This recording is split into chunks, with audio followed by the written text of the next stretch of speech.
that on BBC One. See here.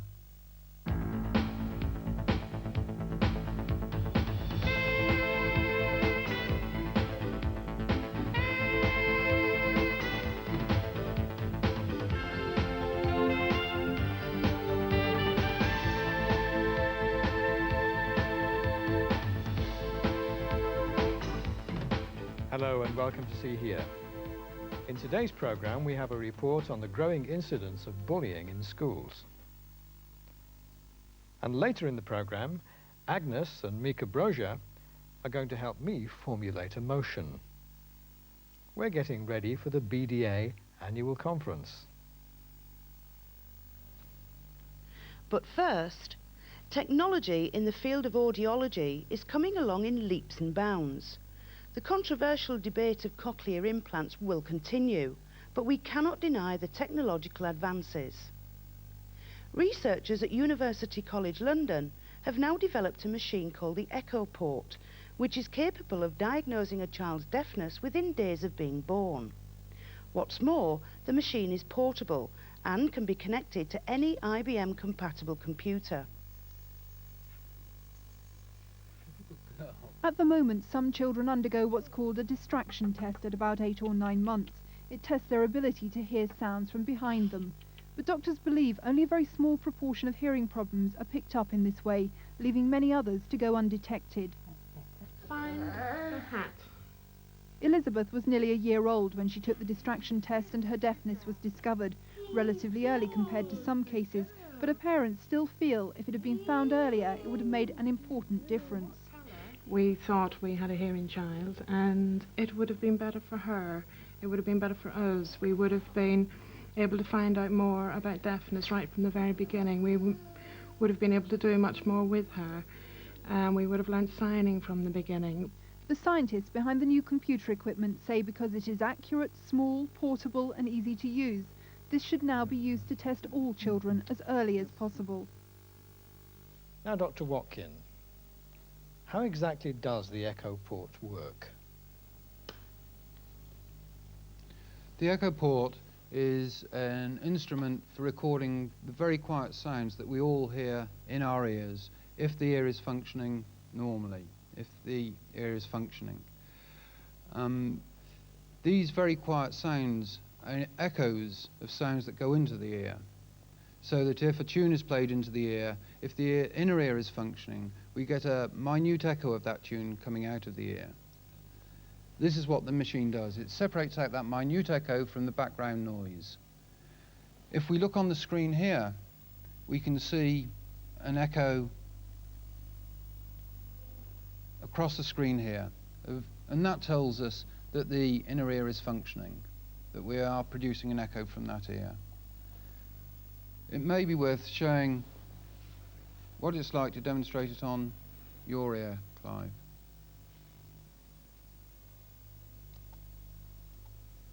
Then we have to put this small probe into the ear. The probe consists of two components. It consists of a loudspeaker which emits the sound into the ear, and then a minute microphone which picks up the very small echo coming back out of the ear. Let's just place it in to your ear canal. Comfortable? Good.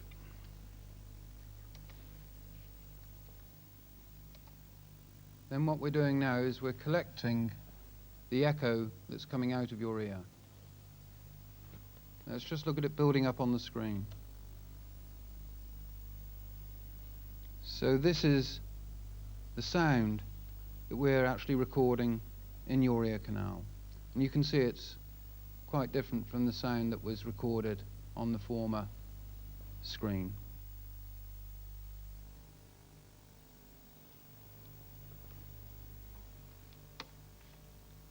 Okay, thank you very much.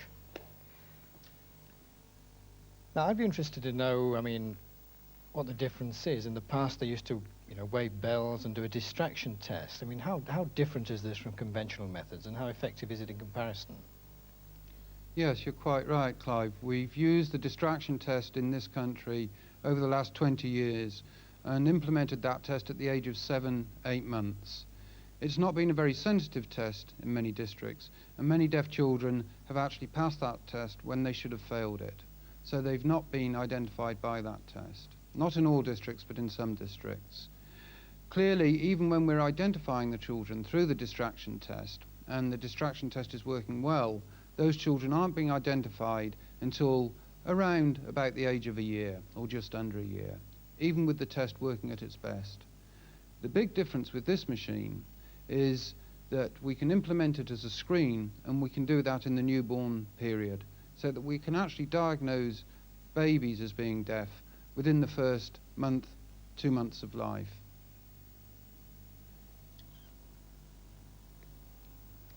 So this is a cheap and effective method of doing it. Do you think it's going to become a nationally based screening system? I think in certain districts, all newborn babies will be screened. But I think the epidemiology of childhood deafness differs from district to district. But I think certainly if there's not universal screening of all newborn babies, this sort of technique will be used for other groups where they are at risk of deafness. I think this machine and some form of neonatal screening will occur throughout the country.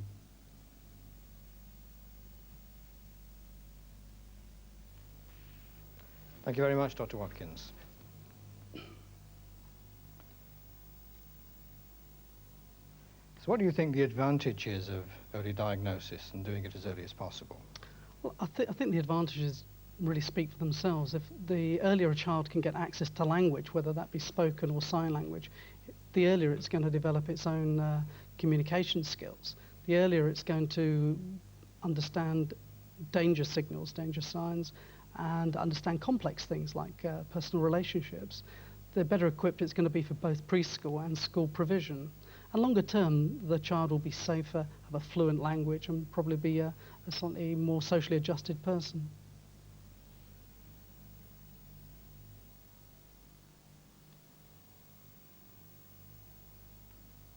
Now, the National Deaf Children's Society is obviously committed to this and want it to happen as quickly as possible. I mean, what initiatives are you taking to achieve this? We have a number of projects that we're setting in motion, including pushing forward for a national epidemiology database, as we currently don't have one in this country. We're urging clinicians to take greater care about children with potentially deafening illnesses such as mumps, measles and meningitis. And we have an ethnic minorities initiative whereby we're looking at how do we make current screening and surveillance programs meaningful and effective for families from non-English speaking backgrounds. Carlo, thank you very much indeed, and thank you, Dr. Watkins. Every day in schools across the country, children are being bullied. Bullying can take the form of punching, name-calling, or simply ignoring someone. The charity Childline found that this was the fourth most common topic of concern to callers. So in March, the BBC and Childline launched the Bullying Line initiative. It's now halfway through its 6-month campaign, and counsellors have taken over 20,000 calls. Deaf children can also call the Childline Minicom number if they want to speak to a counsellor about bullying. The biggest hurdle bullied children face is the stigma of telling someone. Peer pressures, fear, concern about being perceived as childish are all very common. Matthew Jagger, who appeared on our programme 2 years ago, told us how he solved his problem himself. So Matthew, why were you in the newspapers? Well, I was getting bullied. Why? What was going on? Well, I am a bit deaf and I can't speak properly, and I've got the high sight, and they just kept tormenting me about that.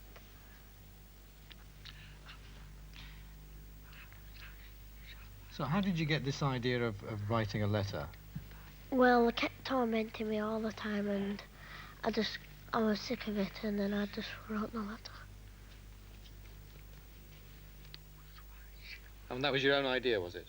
Well, no, it were Mum's and mine idea.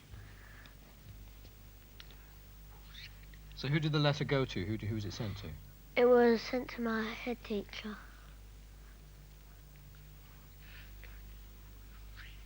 would you like to read your letter out for us? I'm sure everyone would like to hear it. Dear Miss Smith, could you read this letter out during assembly? It goes like this. I hate some of the 5th and 6th year people, boys and girls, torment me about my speech and hearing.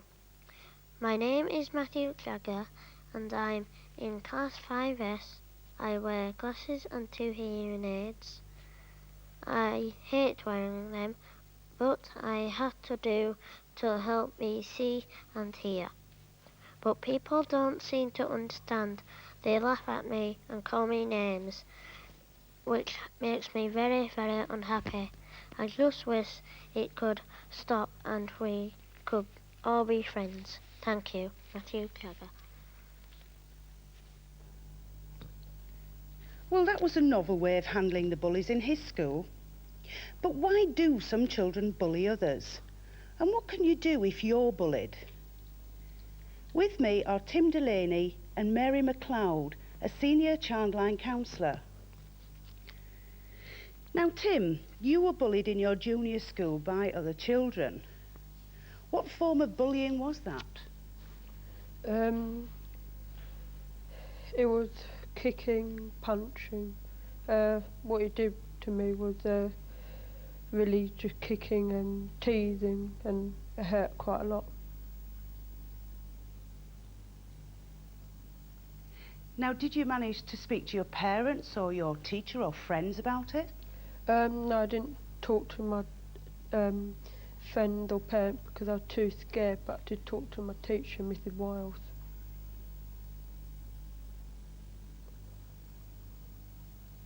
You must have found it very hard to talk with your teacher about this. I mean, what happened?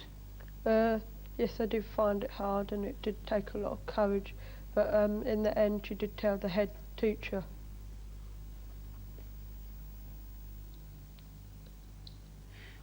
So then, what advice would you give to any other student that was being bullied now?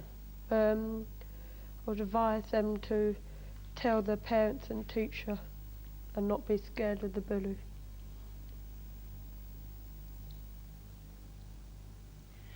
Now, in the past there was no Childline available, but had it been available, would you have used it? Yes, I would have used it because I feel I could have talked to them.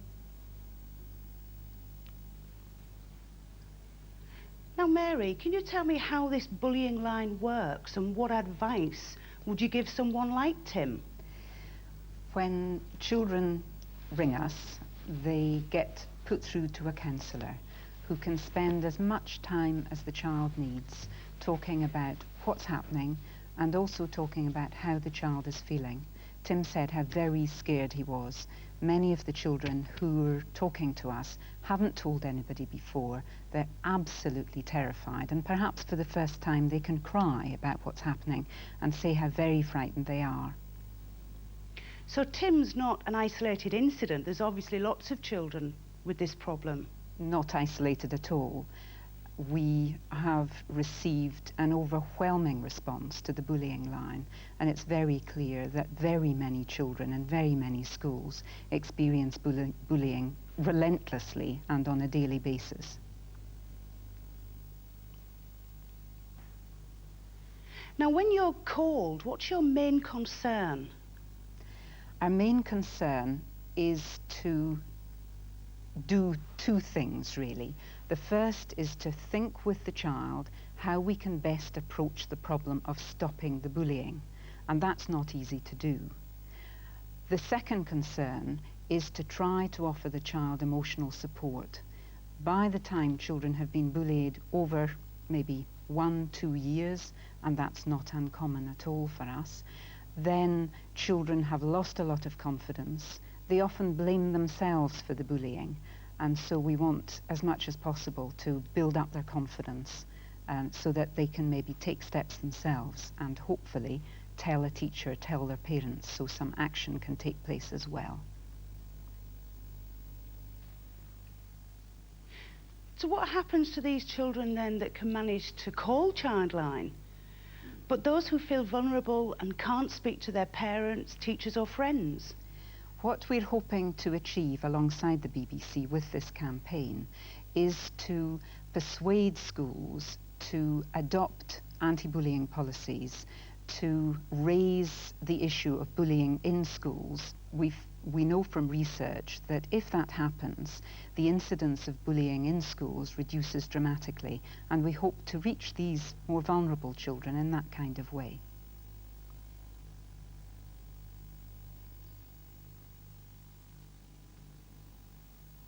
So how many Minicom calls do you actually get about bullying?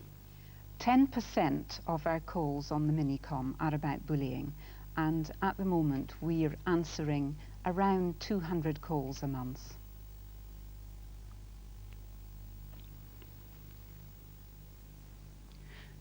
So what's going to happen to the bullying line? Will that end when the campaign finishes? It'll end in September, and then we'll ensure that calls about bullying are dealt with on our main 1111 number.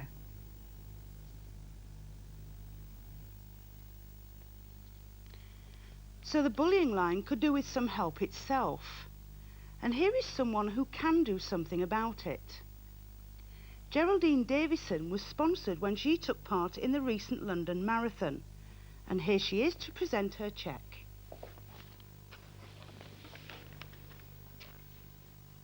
Hi, Geraldine. Now, what sort of timing did you make? And were other deaf people involved? Well, I know there were 8 deaf people altogether, 7 men, and myself. There were a few deaf people behind me, about 1 minute after me. Now, why did you choose Childline and not another deaf organisation? Well, about a year ago, I wrote to 30 different charities because I wanted to be in the London Marathon and I wanted to raise some money. And I thought, I don't want it all to be just deadly serious. I wanted it to have a bit of fun as well. And Childline actually asked me to run for them. And then 2 other organisations contacted me, and I thought, gosh, that's 3 organisations. So I got 2 other friends involved. Now, there was a Minicom in the Childline office. I mean, was there anything else needed? Well, I was invited along to visit headquarters, and I had a look round. I met one of the women there that used to work the Minicom with the deaf children. She was a counsellor. And I had a look round, and there was quite a lot of big boards up there, and it was interesting to see that hearing children had sort of pictures up, and you could see the expressions, but there was nothing there with a Minicom and a deaf child. And I was a little bit annoyed about that. I mean, I was running for deaf children, basically. So it was reported back to the director how I felt, and then I was taken into a very large room where people actually take the calls from all these children. It was unbelievable. The phones just never stopped ringing. In the far corner was one person operating the Minicom. There were other visitors along with me as well, and I was looking around thinking, all these hearing people, I wonder if they're actually aware of how to use the Minicoms. So I was determined to raise some money to buy more Minicoms and show hearing people how they work. And I think there should have been leaflets about deaf children too. So now where's the cheque?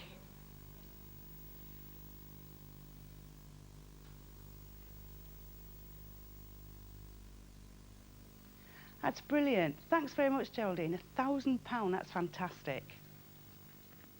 Well, thanks, Geraldine. Thank you for coming into the studio to present your cheque.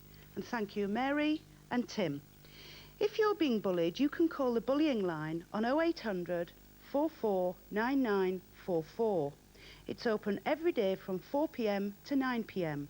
Or you can call the Minicom number on 0800 400 222.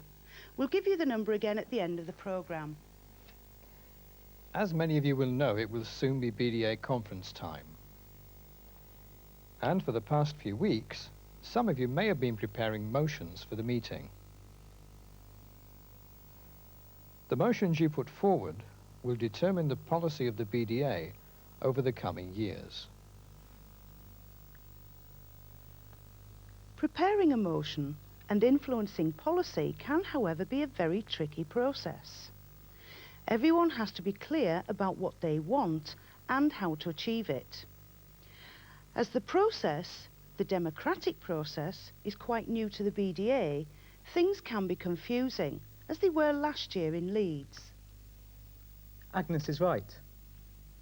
So we thought that we would prepare an item about the whole issue.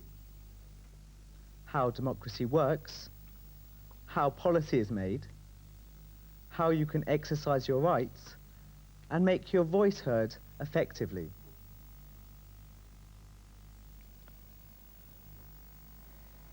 Let's start at the beginning with the policy item itself. And because the subject is still a topic of great importance, let's use the one which was debated in Leeds, cochlear implants. Suppose I want to propose a motion. I think about it and decide that what I want to propose is that all implants be banned. Now, whilst I'm suggesting this, someone else is also thinking about it.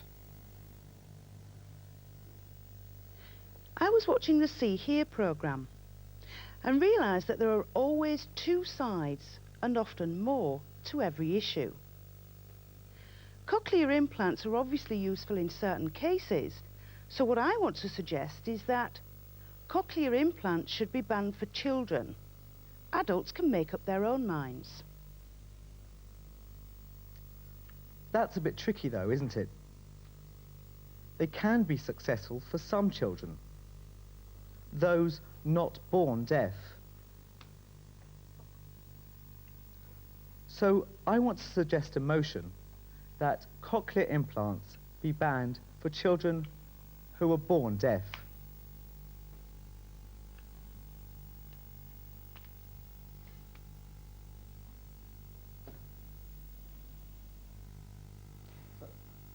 We could go on like this for hours, because there are endless variations. What do we mean by children? When do they become adults? There could be motions defining children as those under 8, under 10, under 16. These could all appear as motions. In fact, there are very often dozens of similar motions on the same subject. What usually happens is that after the closing date, the BDA draws them all up and issues them to the members in draft form. They could appear like this.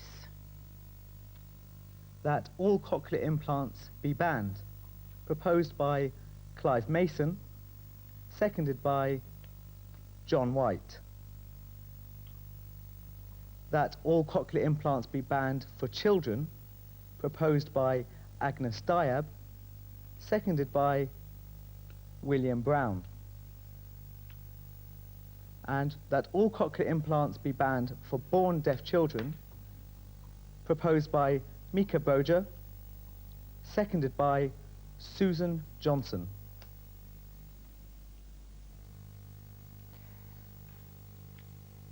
When these are sent out to the membership, it's then possible for you to make any amendments to these motions.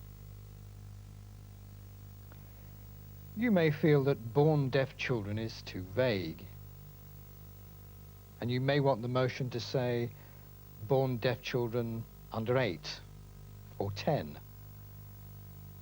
or even 16. All these amendments are then returned to the BDA, who have another look at them. Sometimes it's also possible for the executive to composite motions. If they feel that there are so many,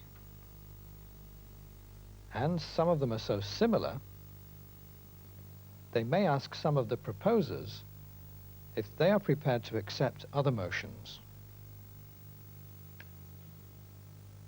Agnes and Mika, for instance, might be prepared to accept someone else's amendment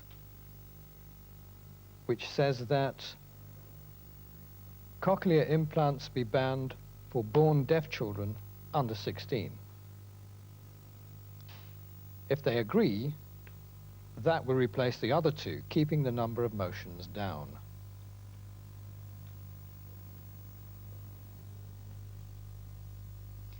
Well, that's right. It's even possible that if there are so many and individuals do not agree to composite motions, then the BDA may decide themselves to composite without approval.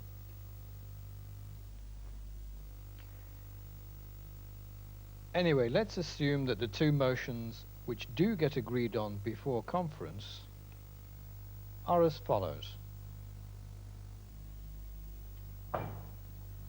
The two motions agreed upon are 1, that all cochlear implants be banned, and secondly, that cochlear implants be banned for all born deaf children under 16. But what happens if you want to vote but can't get to the conference? This is where postal votes or proxy votes can be made. Right, and what often happens is that organisations like the BDA will send out forms with the motions on them, and you can mark which one you want to vote for or against. These votes will be added to those made at the conference.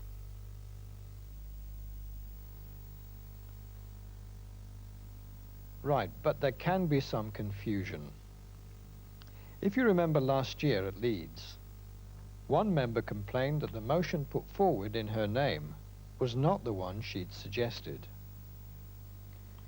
She didn't mean to ban all cochlears, just those on children.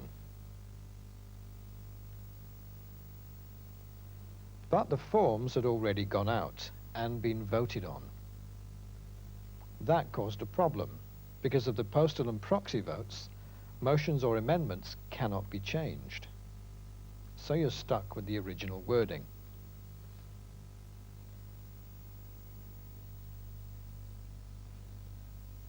So you can see how very important it is to get the motions and the amendments right in the first place. First, the person making the motion has to get it right, and then the executive or those in the organisation at head office must get it right.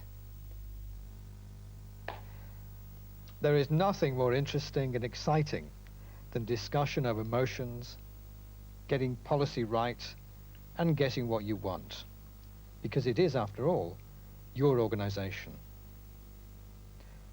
So, although it's too late to put forward a motion for this year's BDA Members' Conference, you can put forward an amendment to the motions that you will shortly be receiving. We do hope that you will exercise your right to democracy. That's all for this week. Bye-bye.